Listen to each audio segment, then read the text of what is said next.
പപ്പു ഇതിനെ വായിച്ച് പറഞ്ഞു തരുമോ? എൻ്റെ പേര്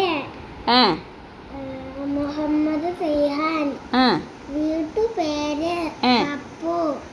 എൻ്റെ നാട് വിദൂര. സ്കൂൾ ഗവൺമെന്റ് UPS വിദൂര. Class 2B. ടീച്ചർ എൻ്റെ ടീച്ചർ മഞ്ജു ടീച്ചർ. ഇനി ഇതിൽ ഒരു കാര്യം ചോദിക്കട്ടെ. രണ്ട് വീട്ടുപേരെന്ന് ചോദിച്ചിരിക്കണില്ലേ, അതെന്തെന്ന് പറഞ്ഞത്? പപ്പു.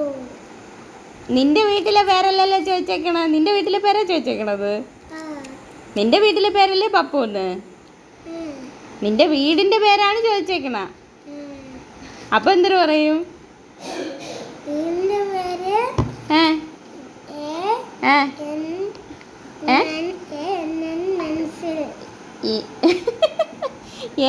മനസ്സിലാ?